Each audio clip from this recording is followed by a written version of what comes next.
The Women's Safety Wing of Telangana's Crime Investigation Department has come out with a new initiative to strengthen the safety of women in the state. This new attempt to spread safety will be initially implemented in the jurisdiction of 3 police commissionerates of Hyderabad, the capital city of Telangana. The 3 commissionerates are Hyderabad, Cyberabad and Rachakonda.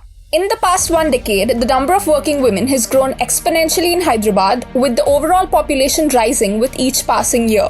Added to this phenomenon is the number of people from other parts of the country coming here for jobs, education, medical facilities, etc.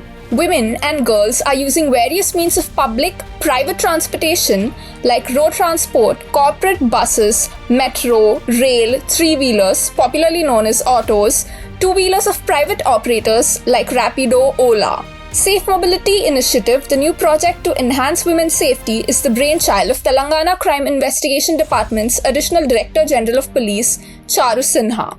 Charu Sinha achieved several distinctions in her career, including being the first women police officer to serve as CRPF Inspector General of Police for Srinagar sector, often facing challenges from terror outfits. A champion of women's safety all through her career, the officer took initiatives to introduce different programs to keep women's safety. Let us hear from her what exactly this Safe Mobility Initiative is all about. Ma'am, welcome to VedhikaTV. Can you please tell our viewers about the newly introduced Safe Mobility Initiative? So, for many years, girls have been facing a particular kind of misbehavior, primarily in transportation. And this is groping, that is unnecessarily touching women, and also flashing, that means unzipping in front of women. We decided in Telangana Women's Safety Wing that it is high time to define what behavior is acceptable and what is not acceptable anymore. When we were students 35 years back, it was the same kind of misbehavior, and it is sad to see that men have not changed. And they still continue to indulge in the same kind of misbehavior, and they get away with it because the women don't know them, don't know their names, don't have their mobile numbers, and therefore cannot complain.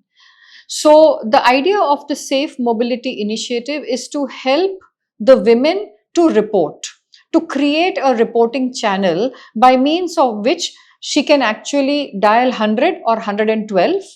Immediately a patrol vehicle comes, picks up the concerned accused person, whether it's from an RTC bus, whether it's from an auto, whether it's from a private bus, whether it is from a metro rail, or whether it is from any other passenger railway service. Secondly, how did this idea come to you? We came across a few complaints recently where college-going girls kept on complaining about how difficult it is to travel in buses and autos, and sometimes autos, because of overloading, how they are forced to sit with the men very close, and men get a chance to grope them or to misbehave further. So there was also an issue where a father and daughter were going, and a man had the guts to actually come and unzip in front of them, and he got away with it because they could not catch him, they could not chase him, they don't know him, they could not identify him also because it was a little dark.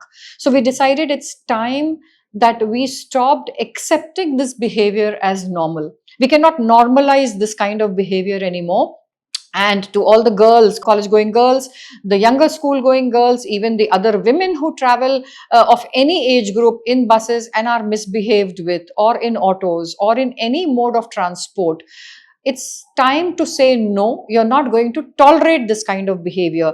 And we in Women's Safety Wing are here to help you out. All you have to do is dial 100 or 112.